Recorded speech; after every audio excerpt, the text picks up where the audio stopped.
इस डीजीएस के एग्ज़ाम के लिए, भाई आप लोग डीजीएस के एग्ज़ाम के लिए यहाँ प्री की क्लासेस लेने आए हो, प्री की क्लासेस सीआरपीसी की। देखो मैं आप लोगों को बताता हूँ, जब हम बात करते हैं ना सीआरपीसी को प्री के पढ़ने के हिसाब से, तो आपको कितना पढ़ा हुआ है ये मैटर नहीं करता। मैटर ये करता है कि क्या आपको ये पता है कि प्रोविजन को कैसे पढ़ना है, प्रोविजन को कैसे पढ़ना है ये पता होना चाहिए। जरूरी नहीं है कि आपको सारी चीजें पता हो, आपको पता हो प्रोसीडिंग कैसे चलती है, कौन सा केस लॉ किसके बारे में क्या कहता है। तो मैं आप लोगों को पहले एक बार जो है ना बताता हुआ चलूंगा कि कौन से सेक्शन में कब कहां से क्या क्वेश्चन पूछा जाता है। ठीक है, हम लोग इस क्लास में सेक्शन की अंडरस्टैंडिंग से ज्यादा वर्कआउट करेंगे कि प्री के लिए एक्चुअल में बेयर एक्ट में क्या पता होना चाहिए।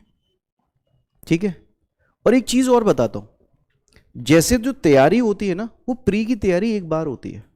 आप एक बार बैठ के मार्क कर लो बेयर एक्ट को कि कहां कहां से प्री का क्वेश्चन पूछा जाता है। उसके बाद आप जितने पेपर दोगे 99.99% उसी में से क्वेश्चन आते हैं। ऑफ कोर्स इस बात के कुछ एक्सेप्शंस भी हैं, जैसे कि दिल्ली जुडिशरी, जैसे कि पंजाब जुडिशरी और हरियाणा जुडिशरी, इस बात के कुछ एक्सेप्शंस हैं। मगर ऐसा नहीं होना चाहिए कि जो जनरल क्वेश्चन है उसमें भी आप ह्यूमन एरर करके चले आओ, क्योंकि 4 ऑप्शन है, 4 में से कभी कभी ऑप्शन इतने नज़दीक के होते हैं कि समझ नहीं आता है एग्जैक्टली किस पे मार्क करना है। क्योंकि आपने जो बेयर एक्ट पढ़ा होता है वो अपनी रीडिंग ली होती है, आपको ये नहीं पता होता है कि यहाँ रुकना है, यहाँ से क्वेश्चन पूछा जाता है। तो आज की क्लास में मैं आप लोगों को यही चीज़ हाईलाइट करूंगा कि कौन सी डेफिनेशन पढ़नी है, कौन सी छोड़ देनी है, बेयर एक्ट में कौन सा पॉइंट पढ़ना है और कौन सा जाने देना है। मैं आप लोगों को ये बताता हुआ चलूंगा कि देखो इस पॉइंट से पूछा जाएगा, इसे छोड़ देना, इससे नहीं पूछा जाता। तो इन सारी चीज़ों के बारे में हम लोग डिस्कस करते हुए चलेंगे। ठीक है, चलिए तो एक बार बेयर एक्ट उठा लीजिए और बेयर एक्ट के साथ साथ हम ये सारी चीज़ों को करते हुए चलते हैं।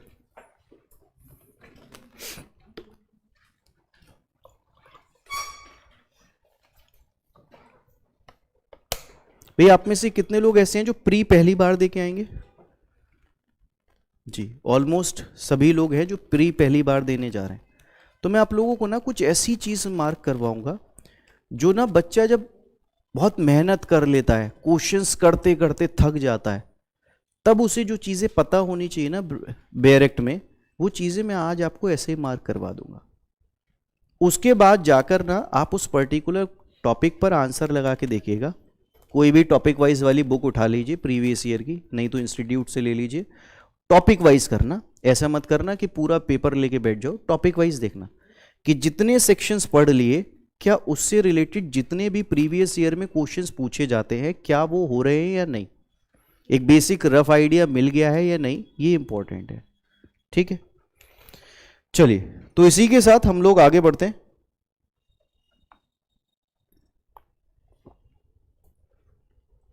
हाँ जी, सबसे पहले बात कर लेते हैं सेक्शन 1 के बारे में। सबसे पहले सेक्शन 1 निकाल लो।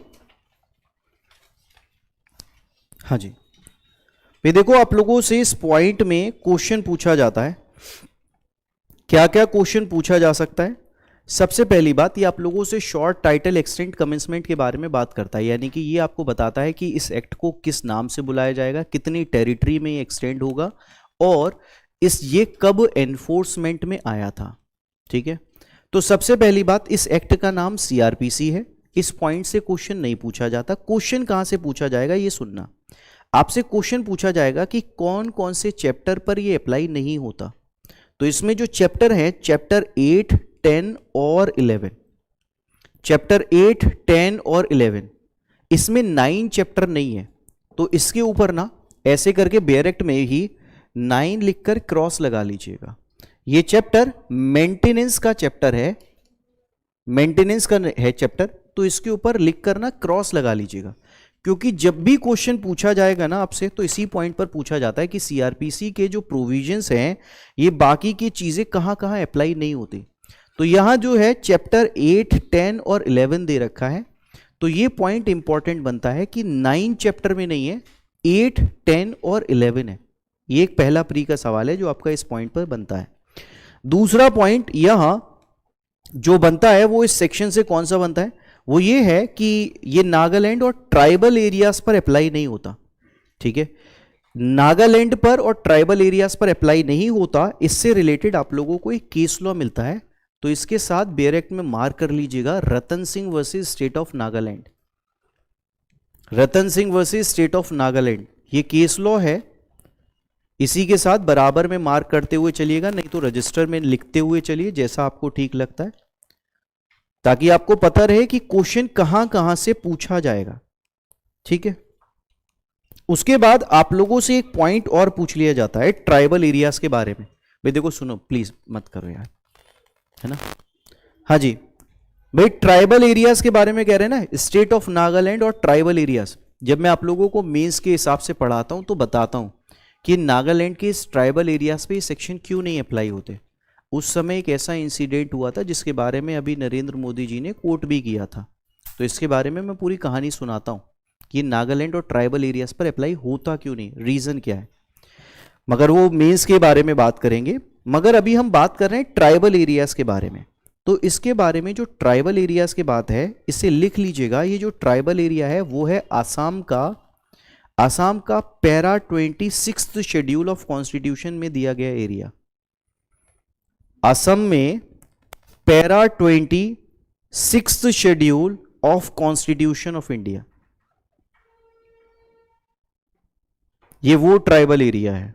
ठीक है, सारे ट्राइबल एरियाज पे नहीं, असम में para 26 schedule constitution of India का। इसके बाद उसके बाद इसकी जो एनफोर्समेंट डेट है वो भी इंपॉर्टेंट है, जो थर्ड वाले क्लॉज में लिखी है।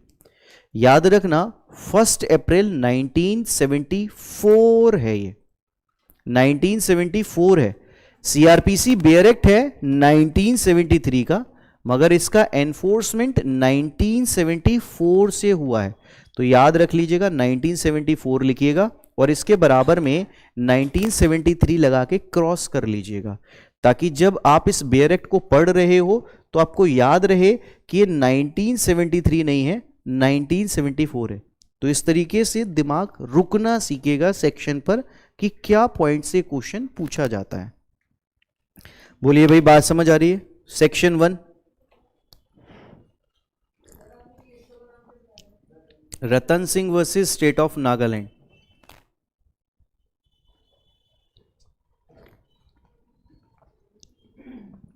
हाँ भाई, ऑनलाइन वाले स्टूडेंट बेयर एक्ट लेके बैठे हो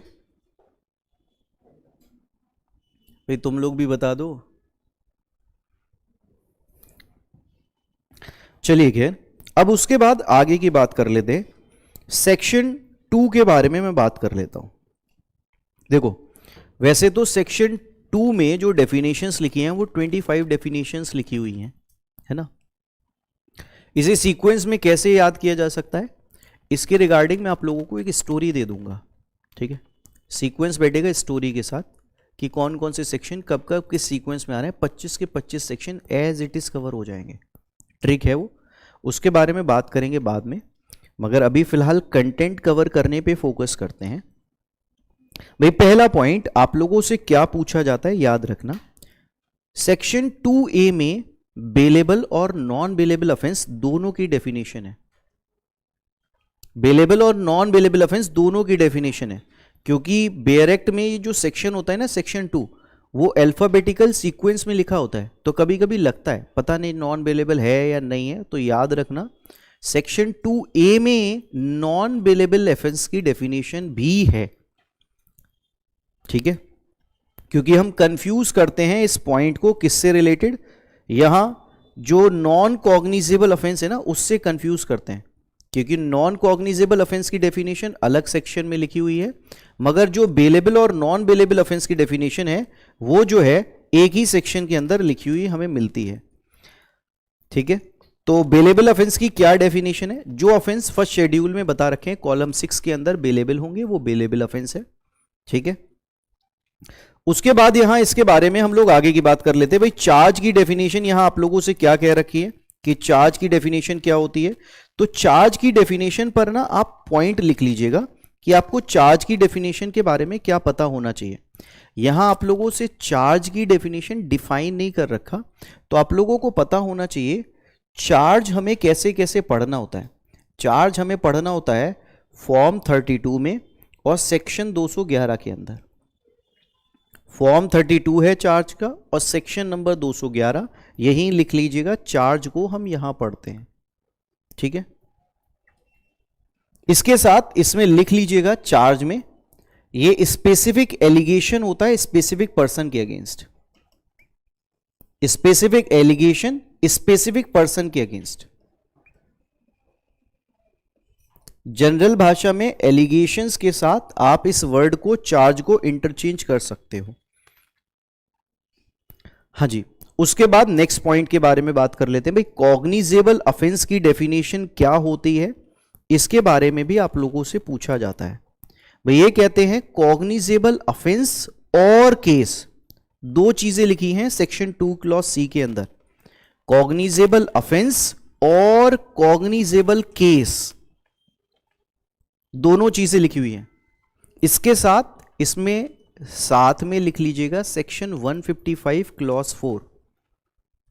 सेक्शन 155 क्लॉज 4 दोनों चीजें लिखिए, कॉग्निजेबल ऑफेंस भी है और कॉग्निजेबल केस भी है, ठीक है। इसके बाद कॉग्निजेबल ऑफेंस और कॉग्निजेबल केस में आप लोगों को क्या याद रखना है, इसमें याद रखिएगा यहां दो चीजें मेंशन है। आप लोगों से कभी कभी पूछ लेते हैं बोथ ऑफ द एबव या फिर नीदर ऑफ द एबव, ए या बी ऐसे करके पूछ लेते हैं। तो याद रखना दो चीजें मेंशन है। फर्स्ट शेड्यूल में कॉग्निजेबल होना चाहिए और पुलिस विदाउट वारंट अरेस्ट कर रही है। देखो और करके लिखा हुआ है, फर्स्ट शेड्यूल और अरेस्ट विदाउट वारंट, दोनों चीजें मेंशन है। जो ऑफेंसेस फर्स्ट शेड्यूल के कॉलम 4 में कॉग्निजेबल ऑफेंस करके दे रखे हैं, उन ऑफेंसेस के बारे में बात कर रहे हैं। और साथ में यहां आप लोगों को यह भी पता होना चाहिए अरेस्ट विदाउट वारंट है। इस पॉइंट पर जब भी क्वेश्चन पूछा जाता है तो पूछ लिया जाता है कि कॉग्निजेबल ऑफेंस क्या है, तो कंफ्यूजन होता है। फर्स्ट शेड्यूल में दे रखा है अरेस्ट विदाउट वारंट, दोनों मार्क करूं कौन सा मार्क करूं, तो कंफ्यूजन नहीं होना चाहिए, क्लैरिटी होनी चाहिए कि कहां रुककर पढ़ना है। समझ आ रहा है? अरे बोलो। चलो उसके बाद कंप्लेंट की डेफिनेशन के बारे में बात कर लेते हैं। तो कंप्लेंट की डेफिनेशन में इसे देख लीजिएगा, ओरल और राइटिंग, ओरल और राइटिंग। उसके बाद वर्ड हाईलाइट कीजिएगा मैजिस्ट्रेट, वर्ड हाईलाइट कीजिएगा मैजिस्ट्रेट। इसके साथ में लिख लीजिएगा पुलिस ऑफिसर लिखिएगा और उस पर क्रॉस लगा लीजिएगा। पुलिस ऑफिसर लिखिएगा और इस पर क्रॉस लगा लीजिएगा, ठीक है। उसके बाद इसके साथ में एक चीज और लिख लीजिएगा कि ये कंप्लेंट जो है वो कॉग्निजेबल और नॉन कॉग्निजेबल ऑफेंस दोनों पर हो सकती है। कॉग्निजेबल और नॉन कॉग्निजेबल ऑफेंस दोनों पर हो सकती है, दोनों के लिए हो सकती है, ठीक है। उसके बाद इसकी डेफिनेशन में जो लास्ट पॉइंट लिखा है, not include police report, not include police report, तो यह पॉइंट भी आप लोगों से पूछा जाता है, क्या कंप्लेंट पुलिस रिपोर्ट इंक्लूड करेगी या फिर नहीं करेगी, ठीक है। क्लियर है? क्या पॉइंट एग्जैक्टली पूछा जाता है, हमें वो पॉइंट पढ़ने, पूरा बेयरेक्ट नहीं पढ़ना होता। लोग कहते हैं ना पूरे बेयरेक्ट में से कहीं से भी क्वेश्चन पूछ लेते हैं, बहुत स्पेसिफिक पॉइंट है जहां से वो क्वेश्चन पूछेगा। और जब आप लोग पढ़ रहे होते हो ना, तो आप लोग उस स्पीड में पढ़ते हो, आप सेक्शन पर रुक के नहीं सोचते ये क्वेश्चन आ गया, ये क्वेश्चन पूछा जाएगा। जिन लोगों ने अटेम्प्ट किया होगा इससे पहले प्रीवियस ईयर देखे होंगे, वो लोग समझ रहे होंगे कि मैं किस तरीके से पढ़ा रहा हूं। बोलो भाई ऐसे दिखते हैं प्रीवियस ईयर के क्वेश्चंस? अरे हाँ या ना? चलो उसके बाद सेक्शन 2 क्लॉज ई, ये कभी नहीं पूछा जाता। 2 क्लॉज एफ कभी नहीं पूछा जाता। आपसे क्वेश्चन पूछा जाएगा इंक्वायरी पे। 2G, 2G इंक्वायरी में क्या लिखा है, inquiry other than a trial, तो सिर्फ अदर देन ट्रायल पे हाईलाइट कीजिएगा, अदर देन ट्रायल। फिर उसके बाद बाई मजिस्ट्रेट और कोर्ट, बाई मजिस्ट्रेट और कोर्ट, यानी कि इंक्वायरी ट्रायल नहीं है, या तो मजिस्ट्रेट कर रहा है या फिर कोर्ट कर रहा है, ठीक है। इसी के बराबर में लिख लीजिएगा trial not define, trial not define, CrPC में ट्रायल डिफाइन नहीं किया गया है। बोलिए भाई, लिखा आप लोगों ने? उसके बाद इन्वेस्टिगेशन, इन्वेस्टिगेशन में क्या इंपॉर्टेंट है? सिर्फ collection of evidence, collection of evidence. Investigation क्या होती है? कलेक्शन ऑफ एविडेंस के लिए होती है।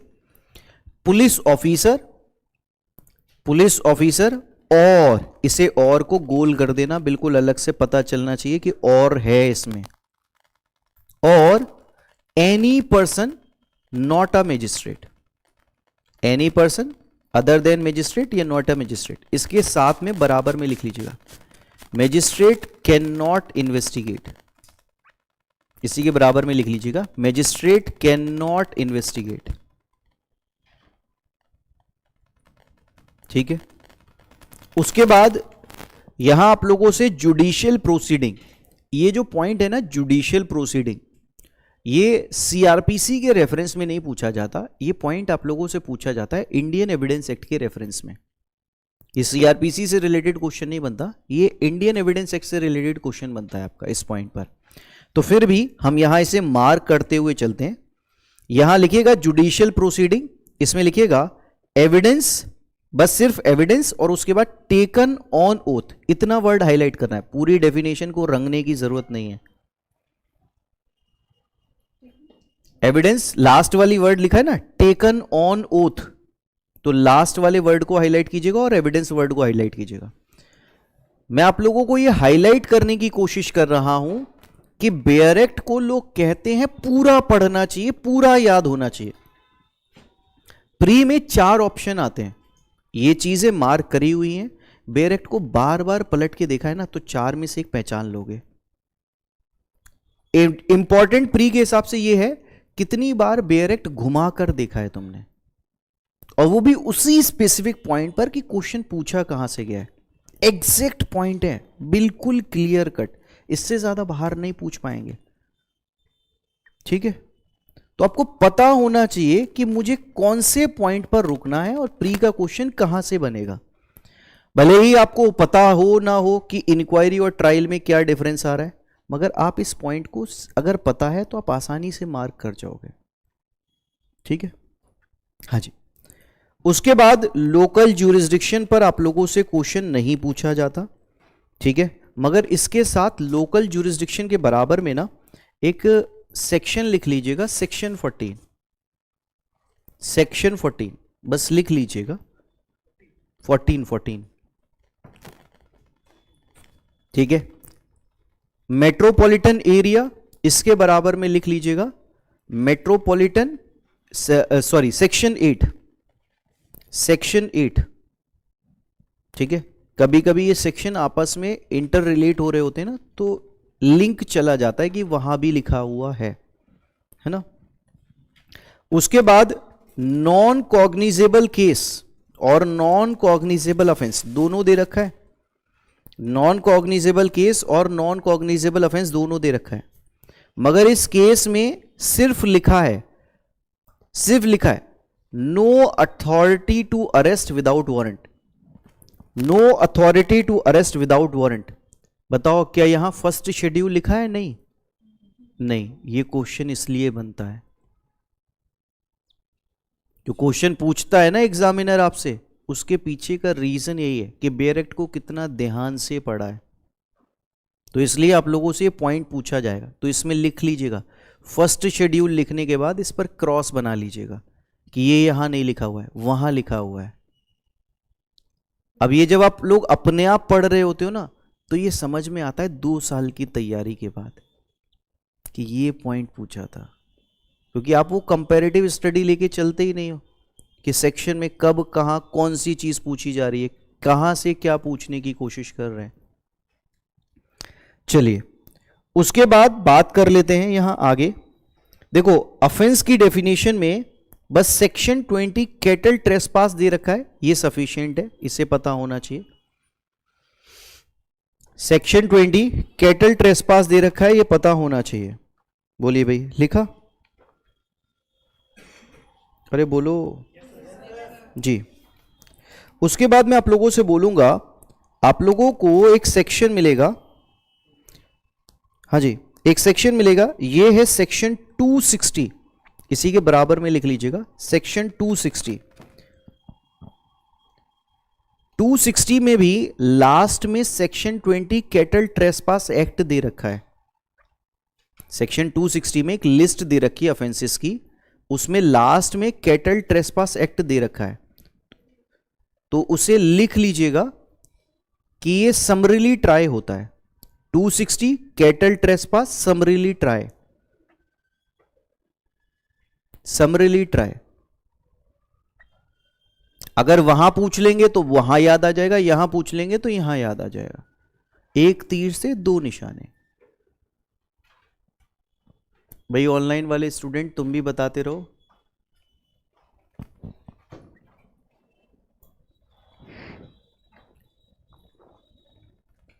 हाँ जी। उसके बाद यहां क्वेश्चन पूछा जा रहा है officer in charge of a police station, officer in charge of a police station. इसमें हाईलाइट कीजिएगा, एक पॉइंट लिखा हुआ दिखाई देगा, above rank of constable, above rank of constable. Officer in charge की डेफिनेशन में पॉइंट लिखा हुआ दिखाई देगा, एबव रैंक ऑफ कांस्टेबल।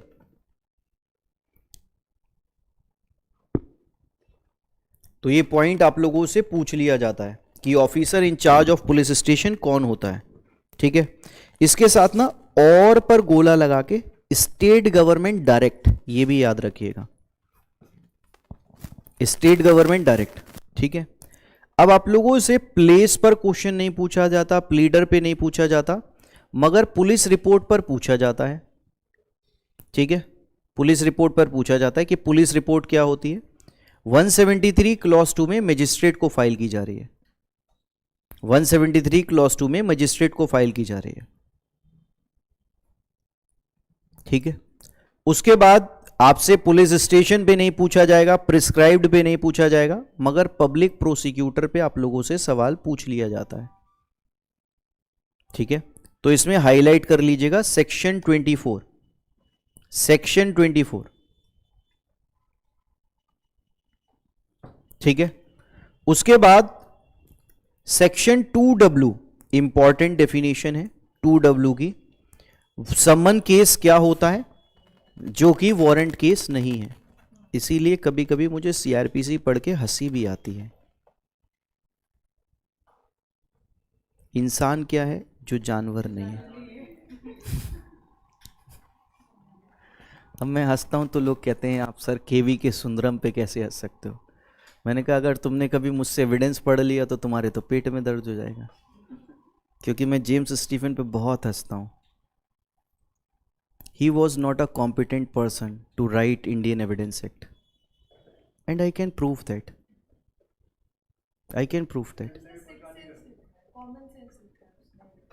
नहीं देखो सुनो, मैं बताता हूँ, जैसे मैं तुम्हें एग्जांपल देता हूँ। जैसे कि आप किसी एक्ट की डेफिनेशन लिख रहे हो, आप पूरी कहानी लिखने वाले हो एविडेंस की, ठीक है, पूरा बेयर एक्ट लिखा 168 सेक्शंस का। और जब भी ना किसी चीज़ को बेयर एक्ट में डिफाइन करते हो, तो जब आप उसके बारे में बड़ा क्लियर होते हो ना, तो आप वर्ड इस्तेमाल करते हो मीन्स, ये लिखने का तरीका होता है। अगर आप थोड़ा सा क्लियर नहीं हो तो आपको पता होता है कि चीज़ें क्या इंक्लूड करनी है, तो उसमें वर्ड इस्तेमाल करते हो इंक्लूड्स। एक तीसरा वर्ड भी होता है मीन्स एंड इंक्लूड। जब आप बहुत क्लियर नहीं हो, बहुत क्लियर नहीं हो कि एग्जैक्टली इसका मीनिंग क्या है, तो आप वर्ड लेजिस्लेचर जो यूज करता है ना, वो लिखता है means and includes. Sir James Stephen ने एविडेंस एक्ट लिखा और एविडेंस एक्ट की डेफिनेशन को डिफाइन किया, एविडेंस मीन्स एंड इंक्लूड्स। हंसी तो आएगी यार, भाई पूरा बेयरक लिख रहे हो, कम से कम इसे तो डिफाइन कर देते। और कमाल की बात, सारी डेफिनेशन ऐसी लिखी। फैक्ट की definition means and includes, fact in issue की डेफिनेशन मीन्स एंड इंक्लूड्स। तो तुम्हें पता क्या था एविडेंस के बारे में? लग रहा होगा तुम्हें यार sir evidence, sir James Stephen को आप चैलेंज कर रहे हो। भाई अगर मैं इस तरीके से लॉ नहीं पढ़ूंगा हाई कोर्ट में खड़ा नहीं हो पाऊंगा। वहां जज मुझसे सीधा कहता है सेक्शन मत रीड करो, मैं यहां जजमेंट पास करूंगा, कल लॉ कॉलेज में पढ़ाया जाएगा। तो अगर मैं उसे सच मान के बैठ के पढ़ूंगा तो कभी भी लॉ, क्वेश्चन ऑफ लॉ तो निकल के आएगा ही नहीं, क्योंकि क्वेश्चन ऑफ लॉ तो कॉन्स्टिट्यूशनल वैलिडिटी पर निकल के आता है ना। चलो, जिन लोगों ने पढ़ा है धीरे धीरे वो जानते होंगे पढ़ाने का तरीका क्या है। कुछ लोगों ने आज पहली बार सुना है, धीरे धीरे जान लोगे कि कितना डिटेल में पढ़ सकते हैं। सब चीज के पीछे कहानी है। जैसे मैंने आपको बताया ना, स्टेट ऑफ नागालैंड और ट्राइबल एरियाज लिखा है, इसके पीछे कहानी है। मैं पूरी कहानी सुनाऊंगा आपको क्या हुआ था उस समय। चलिए आगे बात करते हैं। सम्मन केस के बारे में बात कर रहे हैं कि सम्मन केस क्या होते हैं। तो मैंने आप लोगों को ये बताया कि सम्मन केस क्या होते हैं जी, वारंट केस नहीं है। उसके बाद 2WA में, 2WA में यहां डेफिनेशन दे रखी है विक्टिम की, याद रखिएगा बहुत इंपॉर्टेंट डेफिनेशन है, बहुत इंपॉर्टेंट डेफिनेशन है विक्टिम की डेफिनेशन 2W में दे रखी है। इसमें कौन कौन से पर्सन कवर होते हैं?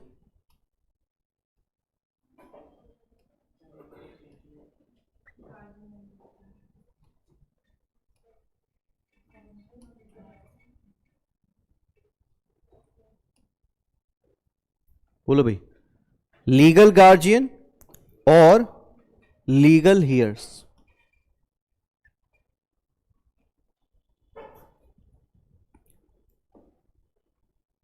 कब से आया था?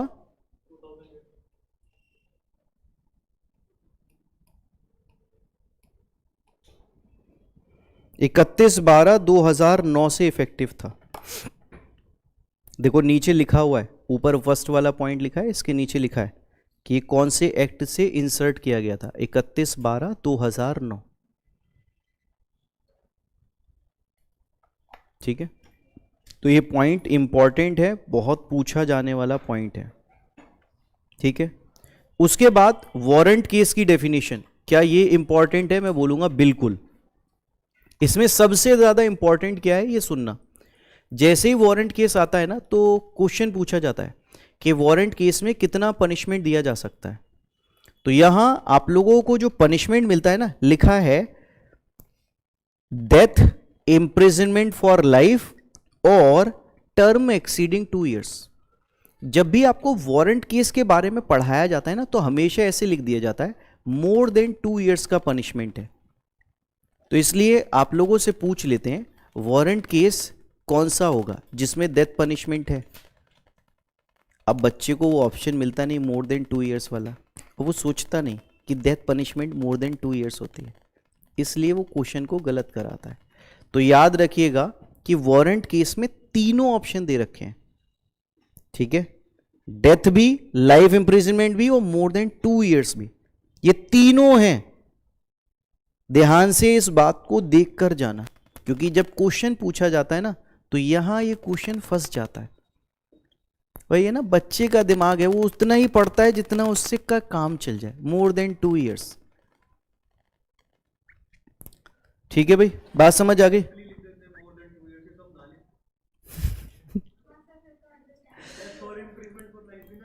नहीं देखो मैं तुम्हें बताता हूं, इसके पीछे लिखने के पीछे ना रीजन होता है। जब आप पनिशमेंट थ्योरीज को जानोगे और पनिशमेंट के राइटिंग वे को समझोगे तो आपको पता चलेगा कि पनिशमेंट कैसे लिखा जाता है। जैसे कि फॉर एन एग्जांपल, आप आईपीसी को पढ़ोगे तो आपको कहीं भी आईपीसी में 5 साल का पनिशमेंट नहीं दिखाई देगा, है ना, कहीं 5 साल का नहीं दिखा, 3 साल 7 साल ऐसे दिखता है। आप किसी और स्टेट के भी लॉ को कंपैरेटिव पढ़ोगे ना तो आपको 5 साल का पनिशमेंट नहीं दिखाई देगा। ऐसा नहीं है मन है 3 साल 7 साल, इसके पीछे की थ्योरीज हैं कि पनिशमेंट कैसे डिसाइड होता है? सब ऐसे ही जान लोगे। मैं क्या कह रहा हूं, लॉ को कैसे पढ़ा है ना, समझा है, ये बहुत सारी चीजें डिपेंड करती है। बात करेंगे बहुत सारी चीज़ों के बारे में, ओवर द टाइम पढ़ते रहोगे, चीज़ों को जानते रहोगे। हाँ जी, तो उम्मीद करता हूं कि आप लोगों को सेक्शन 2 में क्या क्या पॉइंट इंपॉर्टेंट है ये समझ आ गए होंगे। चलिए, अब उसके बाद इसके रेफरेंस में आगे की बात करते हैं। क्या सर सेक्शन 3 से कोई पॉइंट पूछा जा सकता है? मैं बोलूंगा सेक्शन 3 के क्लॉज 4 से कभी कभी ना पॉइंट पूछ लिया जाता है। सेक्शन 3 के क्लॉज 4 से, ठीक है। क्लॉज 3 का 4 जो है ना, आप लोगों से बात करता है function of a magistrate. Function of a magistrate ये आप लोगों का प्री के हिसाब से भी इंपॉर्टेंट है और इंटरव्यू के हिसाब से भी इंपॉर्टेंट है। आप लोगों से पूछा जाता है जुडिशियल मजिस्ट्रेट और एग्जीक्यूटिव मजिस्ट्रेट में क्या डिफरेंस है, कोई प्रोविजन कोट कर सकते हो? तो बच्चे बताते हैं एसडीएम मतलब, एग्जीक्यूटिव मजिस्ट्रेट मतलब एसडीएम जो कोर्ट में नहीं बैठता। मैंने इंटरव्यू लिए हैं, मुझे मालूम है बच्चे क्या क्या आंसर देते हैं। एक्चुअल में वो आपसे सेक्शन 3 क्लॉज 4 पूछना चाहता है। वो आपसे लिखवाना चाहता है कि सेक्शन 3 क्लॉज 4 के ए वाले पॉइंट में लिखा है एप्रिसिएशन और शिफ्टिंग ऑफ एविडेंस, ये काम है जुडिशियल मजिस्ट्रेट का। Appreciation of evidence. दूसरा बी वाले में लिखा है, बी वाले में आप लोग हाईलाइट कीजिएगा सैंक्शनिंग अ प्रोसिक्यूशन और withdrawing a prosecution. Sanctioning a prosecution और विड्रॉइंग अ प्रोसिक्यूशन, इसके ऊपर लिख लीजिएगा section 195 to 199 sanctioning of a prosecution. Sanctioning of prosecution section 3 clause 4 में दिख रहा है, इसके ऊपर लिख लीजिएगा सैंक्शनिंग में 195 टू 199, ठीक है। उसके बाद आप लोगों को दिख रहा होगा विड्रॉइंग फ्रॉम अ प्रोसिक्यूशन, इसके ऊपर लिख लीजिएगा सेक्शन 321। 321 सैंक्शनिंग में 195 से लेकर 199 और उधर है 321, इधर है 321। जिन लोगों ने पढ़ा होगा वो देख सकते हैं, जिन लोगों ने नहीं पढ़ा तो एक बार जाके इंडेक्स देख लो कि 321 में क्या विड्रॉल लिखा है या नहीं लिखा है, देख लो, चेक कर लो। बोलो भाई, क्या बातें समझ आ रही हैं आप लोगों को? ये क्वेश्चन जब पूछे जाते हैं ना तो मतलब बच्चे को पता नहीं होते कि एग्जीक्यूटिव मजिस्ट्रेट जुडिशियल मजिस्ट्रेट में क्या डिफरेंस होता है। इनफैक्ट मैं तो बात करता हूं, ये वर्ड मजिस्ट्रेट और जज में भी डिफरेंस होता है। सेशन कोर्ट में बैठने वाले जितने लोग जजेस, सीजीएम के अंदर जितने बैठने वाले लोग मजिस्ट्रेट, ऐसा क्यों? दोनों वर्ड में डिफरेंस है। सीआरपीसी पढ़ते हुए बात करेंगे इसके बारे में। क्या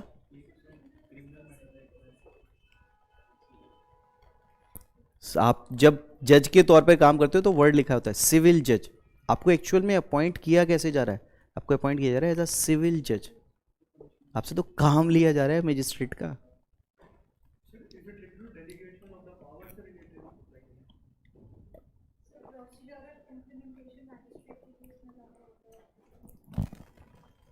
जी, मजिस्ट्रेट का काम होता है लॉ की कंप्लाइंस करना, जज का काम होता है डिस्क्रिशन का इस्तेमाल करना। इसलिए जब आप सिविल तौर पर अपॉइंट होते हो तो आपके पास डिस्क्रिशनरी इनहेरेंट पावर होती है, तब आप कहलाते हो सिविल जज। जब आप सीआरपीसी में काम कर रहे हो तो आपका ज्यादा से ज्यादा काम होता है कंप्लाइंसेस का। जैसे ही कंप्लाइंसेस पूरी हो जाती हैं केस चला जाता है सेशन जज के पास, सेशन कोर्ट में। कुछ केसेस में ट्रायल आप लोग भी करते हो मगर केस चला जाता है वहां, इसलिए वहां मैजिस्ट्रेट, वहां जज। इसीलिए वर्ड होता है एग्जीक्यूटिव मैजिस्ट्रेट, क्योंकि वो लॉ एंड ऑर्डर की कंप्लाइंस कर रहा है। डिस्ट्रिक्ट मैजिस्ट्रेट वो लॉ से बंधा हुआ आदमी है। सोचा था, बोलो।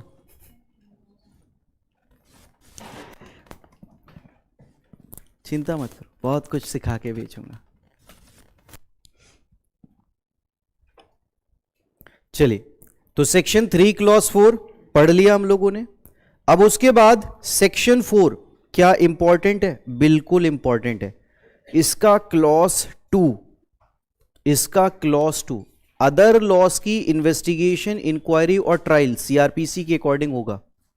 अदर लॉस, उसके बाद लिखिएगा लास्ट लाइन इन्वेस्टिगेशन, इंक्वायरी और ट्रायल। इसलिए ये पॉइंट पूछा जाता है। सेक्शन 5, सेक्शन 5 सेविंग क्लॉज है। सेक्शन 5 सेविंग क्लॉज है। इसी के साथ लिख लीजिएगा section 484 repeal and saving clause है। Section 484 repeal and saving clause है। सेक्शन 5 सिर्फ सेविंग क्लॉज है। दोनों में क्या डिफरेंस होता है बात करेंगे, मगर बता दिया मैंने आपको कि पॉइंट कहां से पूछा जा सकता है। ठीक है, इसके अंदर क्या लिखा है हमें इंपॉर्टेंट नहीं है। 484 में क्या लिखा है इंपॉर्टेंट नहीं है। इंपॉर्टेंट है क्वेश्चन कहां से पूछा जाएगा, हमें वो तैयार करना है प्री में। पर्पस नहीं है सीआरपीसी डिटेल में पता होना चाहिए, हर पॉइंट पता होना चाहिए, सीआरपीसी कैसे पढ़ा है। प्री की तैयारी कैसे हो उस पर प्री निकलता है, समझ रहे हो? हाँ जी, तो सेक्शन 5 तक हम लोगों ने चीजें कवर कर ली। चलिए, अब उसके बाद इसके रेफरेंस में हम लोग आगे की बात कर लेते हैं। यहां हम बात कर रहे हैं किसके बारे में? सेक्शन 6 के बारे में। सेक्शन 6 के बारे में बोलिए भाई। सेक्शन 6 में आप लोगों से पूछा जाता है कितने टाइप के कोर्ट दे रखे हैं। कितने टाइप के कोर्ट हैं? याद रखिएगा 4 हैं। 4 टाइप के कोर्ट हैं। जब मैं आप लोगों को मेंस के हिसाब से पढ़ाता हूं तो बताता हूं कि एक्चुअल में 6 हैं अगर देखो तो। जैसे कि एमएम लिखा हुआ है, जैसे कि एमएम लिखा हुआ है, ऊपर इसके साथ इसमें हाई कोर्ट भी लिखा हुआ है। मगर प्री के पॉइंट पर जब आंसर देना है तो हमें 4 क्लॉजेस लिखे हुए हैं, उसी तक रहना है, इफ एंड बट नहीं करना होता कि सर अगर ऐसा होता तो क्या होता है, तो वैसे 6। ये बात मत करना प्री में। प्री दिमाग चलाने के लिए नहीं है। प्री बस इसलिए है कि तुम मेंस लिखने लायक हो या नहीं, तुम्हें बेरेक के प्रोविजन पता है या नहीं, तुम्हें कितनी जानकारी है तुमसे मेंस में पूछ लेंगे। इसलिए सेक्शन 6 में सिर्फ 4 टाइप के कोड दे रखे हैं, यहीं तक लिमिट रखना। ठीक है भाई, क्लियर है? हाँ जी। अच्छा, इसमें ना एक पॉइंट हाईलाइट करके रखना। सेक्शन 6 में पहली वाली लाइन लिखी है बिसाइड्स हाई कोर्ट। सेक्शन 6 में पहला लाइन लिखा है बिसाइड्स हाई कोर्ट, यानी कि हाई कोर्ट को छोड़कर, हाई कोर्ट को छोड़कर। ठीक है,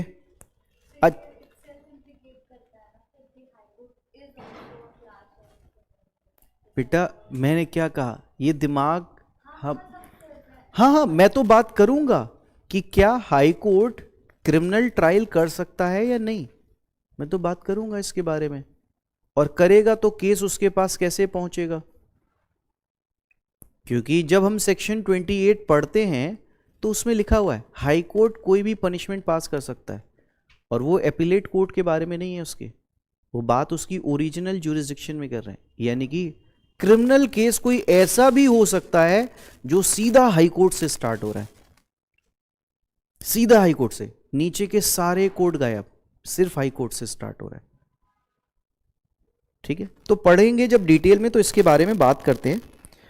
ठीक है, मगर अभी वही है, प्री के हिसाब से पढ़ना है। तो सेक्शन 6 बिसाइड्स हाई कोर्ट, यानी कि हाई कोर्ट को काउंट नहीं कर रहे हैं, और वैसे 4 कोर्ट दे रखे हैं।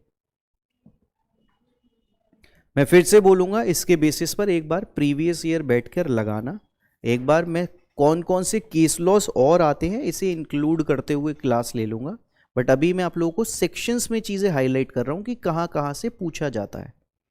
ठीक है, हाँ जी। चलिए, अब उसके बाद एक बार सेक्शन 7 के बारे में बात कर लेते हैं। सेक्शन 7 टेरिटोरियल डिवीजन के बारे में आप लोगों से बात कर रहे हैं।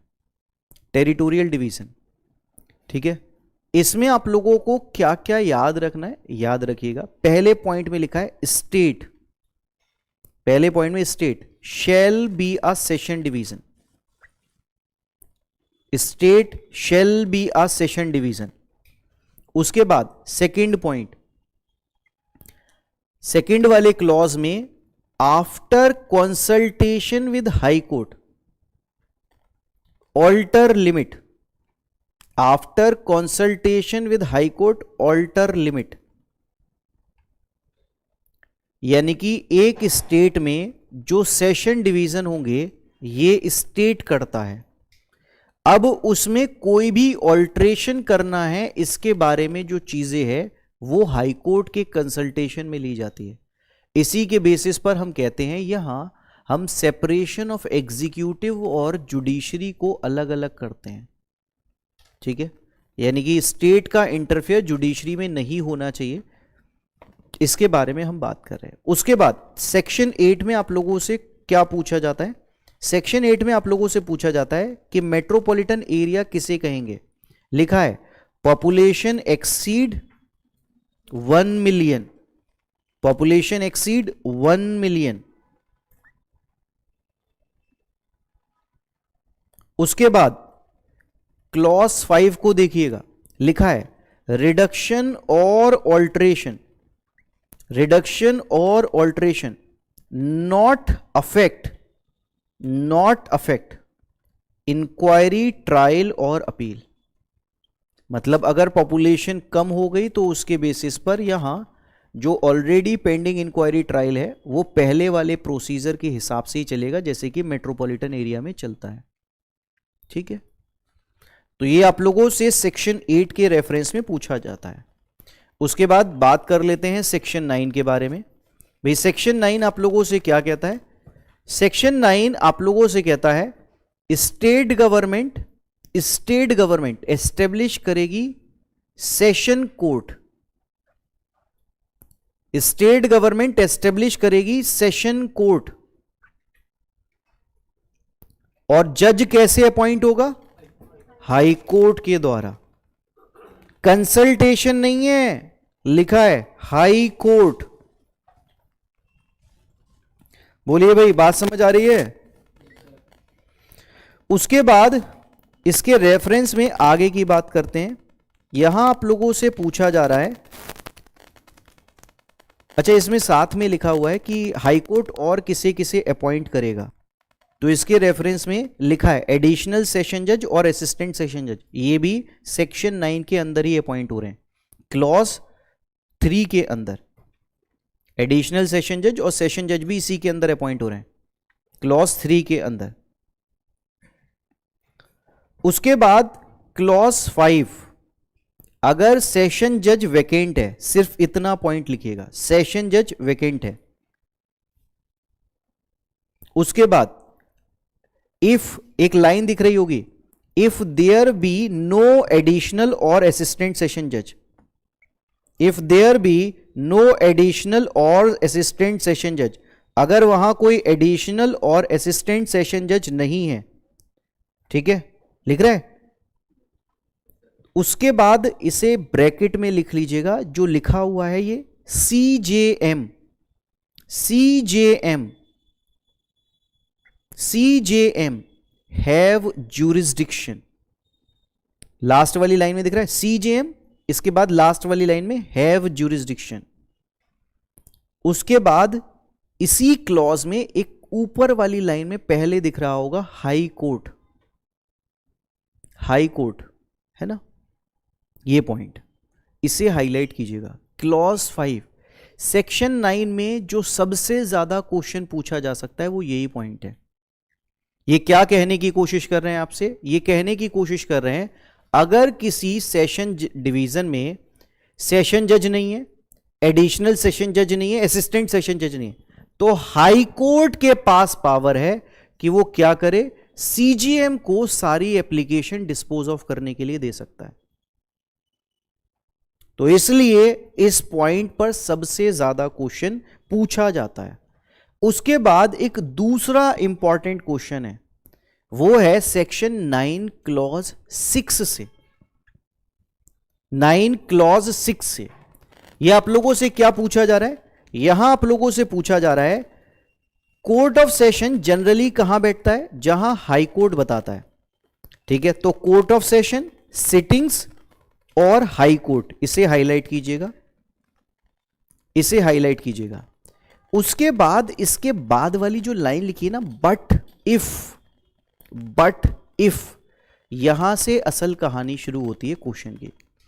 अगर कोर्ट ऑफ सेशन को लगता है कि उसे कहीं और ट्रायल करना चाहिए और ये ट्रायल जनरल कन्वीनियंस में है, विटनेसेस के साथ एग्री किया जा रहा है, प्रोसिक्यूशन और एक्यूज्ड की कंसेंट है, तो कोर्ट ऑफ सेशन कहीं और भी बैठ सकती है। कोर्ट ऑफ सेशन कहीं और भी बैठ सकती है, मगर इसमें इंपॉर्टेंट क्या है? इसमें इंपॉर्टेंट है यहां पब्लिक प्रोसिक्यूटर प्लस एक्यूज्ड की कंसेंट, एक्यूज्ड की कंसेंट, कोर्ट ऑफ सेशन की ओपिनियन, जनरल कन्वीनियंस, विटनेस की कन्वीनियंस, इसके हर एक पॉइंट पर पता नहीं कितने क्वेश्चंस पूछे गए। हर एक पॉइंट पर, ये जो पॉइंट है, हर एक पॉइंट पर, अलग अलग पॉइंट पर पता नहीं कितने क्वेश्चंस पूछे गए। क्या? बहुत सारी जगह पूछा है। समझ आ रहा है प्री के हिसाब से कैसे पढ़ना है? प्री बड़ा फिक्स्ड पैटर्न है, ये पता है प्री निकल जाएगा, रुकता ही नहीं है। और सोच के देखो, तुम इस लेवल तक पढ़ने के लिए कब सीखोगे, कब शुरू करोगे कि ये वाला पॉइंट पूछा जाएगा, कि ये पूछा जाएगा, ये ऑप्शन होंगे, इस तरीके से दे रखा होगा। इन सेक्शंस को तो बच्चा देखता भी नहीं है और क्वेश्चन तो पूछा जा रहा है। ठीक है भाई, फिलहाल आज के लिए इस क्लास को यही खत्म कर लेते हैं यार। ठीक है, बाकी की सारी चीजें कल कंटिन्यू कर लेंगे। टाइम से क्लास शुरू करेंगे कल, ताकि लेट ना हो जाए। भाई समझ आ रहा है? प्री समझ आ रहा है? देखो, जो लोगों ने प्री दिया है वो समझ जाएंगे मैं क्या कराने की कोशिश कर रहा हूं। जिन लोगों ने नहीं दिया है, मैं बोलूंगा एक बार ना इस पर्टिकुलर टॉपिक पे सेक्शन 1 से लेकर 9 तक प्रीवियस ईयर क्वेश्चंस देखना, टॉपिक वाइज वाली बुक से देख लेना, नहीं तो इंस्टीट्यूट से ले लेना, 1 से लेकर 9 तक, और आप देखना क्या आपसे सारे क्वेश्चंस हो रहे हैं या नहीं। आपको अपने आप समझ आ जाएगा कि मैंने क्या कराया है। प्री बड़ा फिक्स्ड है, आपको पता होना चाहिए मुझे बॉल कहां गिरानी एग्जैक्टली।